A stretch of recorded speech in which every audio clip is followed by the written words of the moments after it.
Now at 5, water scam alert. Crooks are calling people in one local city trying to get access to your information and your home. Home break-ins. Police say burglars are hitting homes even with security systems. How they're getting inside. A 19 Action News exclusive. A man responds to an online jobs ad and gets robbed. Hear his horror story. And Tiger Pool Party? A controversial new program at one zoo. In high definition, 19 Action News starts now.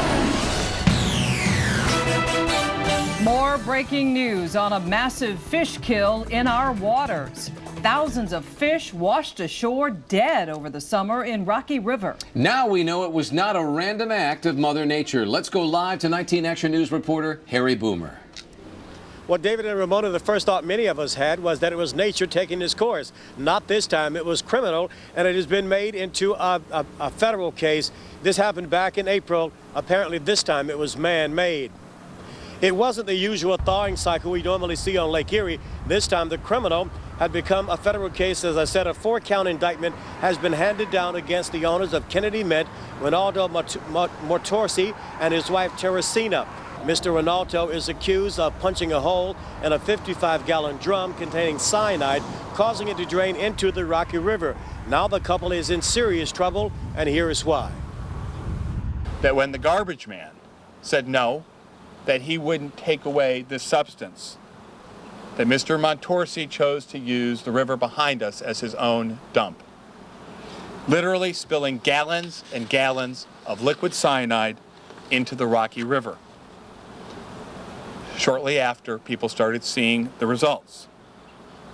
Wildlife officials found that nearly every single fish in a 3-mile stretch of the Rocky River had been killed. Almost 30,000 or slightly more than 30,000 fish killed overall. Now, if they are convicted, they face a ton of charges. Some of the sentences up to 20 years per conviction. And by the way, there were some endangered species fish in the river, $10,000 per fish if they are convicted. Live in Cleveland, Harry Boomer, 19 Action News. More breaking news on Cleveland's east side now. A man shot and killed on East 151st Street by a retired police officer. Now, we're told this may have been a case of self-defense. We have a crew on the way, and we'll keep you posted. New details now on a health alert. The meningitis death toll continues to rise. The illness has now killed a dozen people, but these cases are not the contagious strain of meningitis. The CDC says more than 100 people in 10 states, including Ohio, have gotten sick from steroid shots for pain. The stuff they used was contaminated with fungal meningitis, and those shots are used to treat back pain. Scammers are trying to get your information and into your homes. Crooks are calling people in Avon, claiming they need to check water meters. Investigator Scott Taylor joins us live in Avon with the details. Scott? Ramona, they call pretending to be the water department, but it's a bogus call because the Avon Water Department, they don't call people at home. They use these, and they put them on your front door.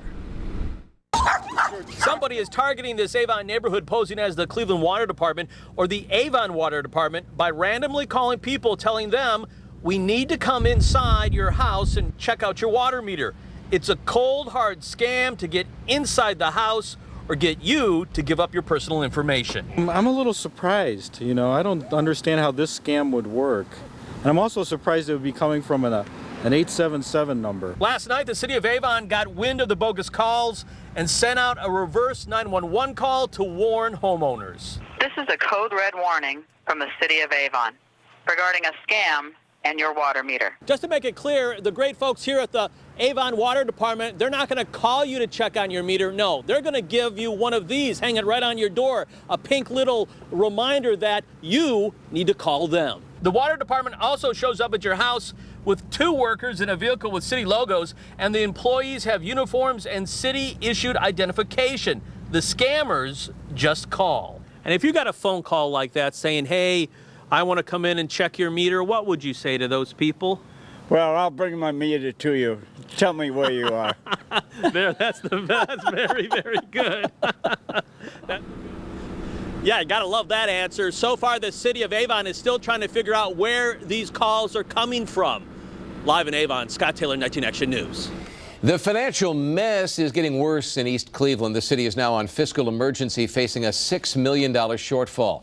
The state put East Cleveland on financial watch back in January. City leaders submitted a plan, but the state axed it, saying it just wasn't enough. A committee of state officials will now recommend the cuts.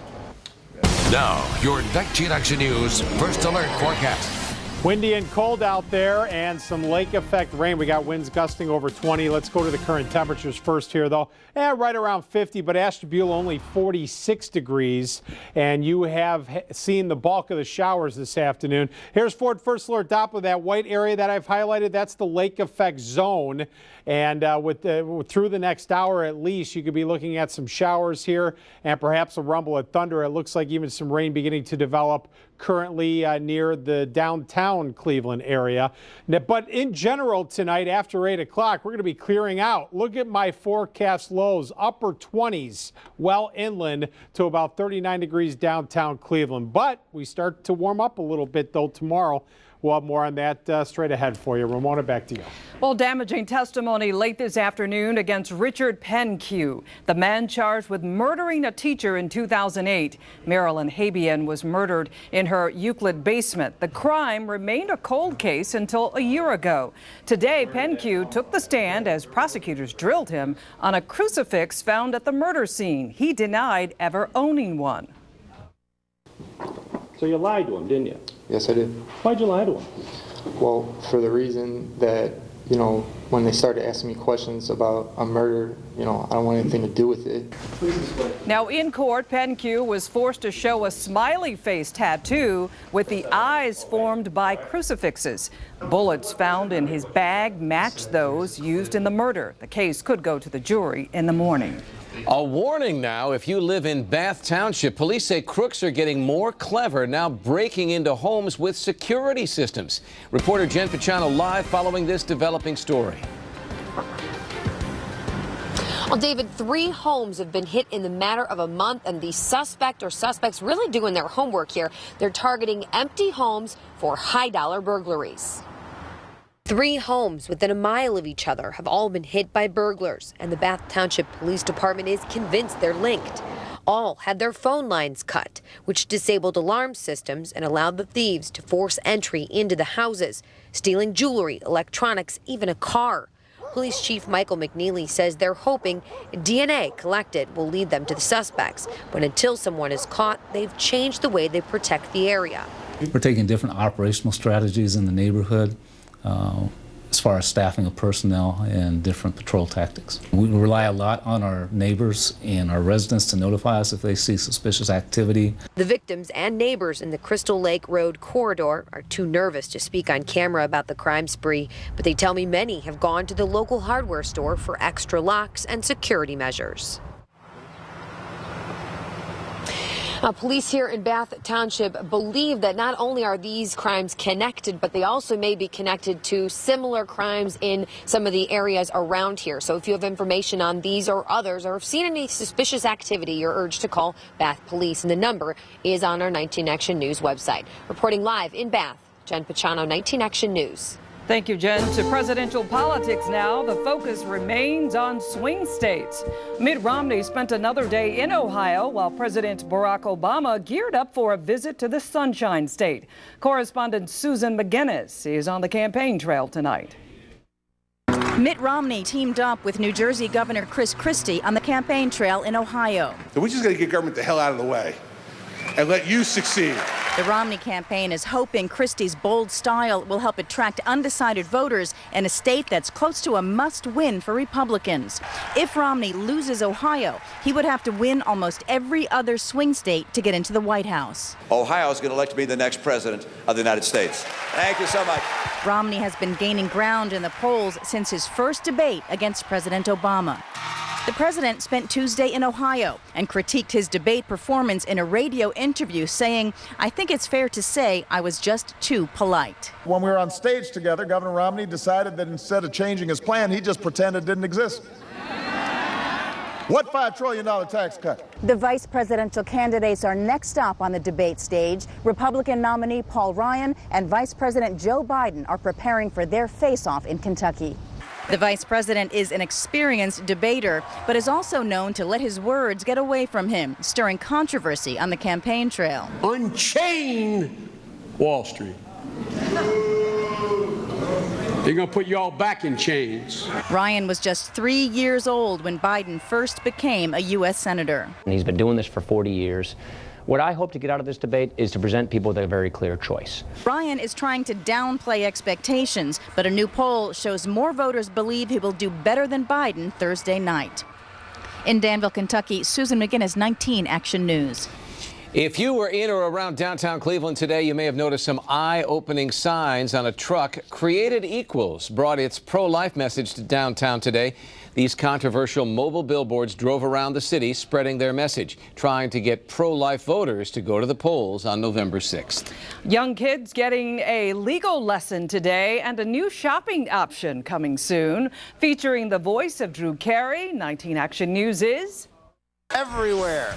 Westlake. Great news for West Side shoppers. A Nordstrom Rack is moving into the old Borders location in the Promenade at Crocker Park. It should be open by next fall. Everywhere. Cleveland. 7th and 8th grade students from St. Brendan's School in North Olmsted got to visit the Cuyahoga County Courthouse today. They were invited to Judge John Russo's courtroom to experience different aspects of the legal process. Everywhere. Parma. Mayesh Wholesale Florist has purchased the vacant Great Lakes Tool facility off Plaza Drive. The company is bringing jobs to the city and could expand in the future. It was a horrible experience that I went through. Next at 5, a man responds to an online job ad and gets robbed at gunpoint. Now he's telling his story only to 19 Action News. Then an alert about a driving danger. Why a key part in your vehicle could be a fake, putting your life at risk. Well, the lake effect will be winding down, and boy, it's going to be a cold night out there. Ford First Alert forecast coming up. The call of the wild, and now you can experience nature. Controversy surrounding a tiger pool party. Is it safe? Breaking news and weather 24/7. Download the 19 Action News app, sponsored by Safe Auto.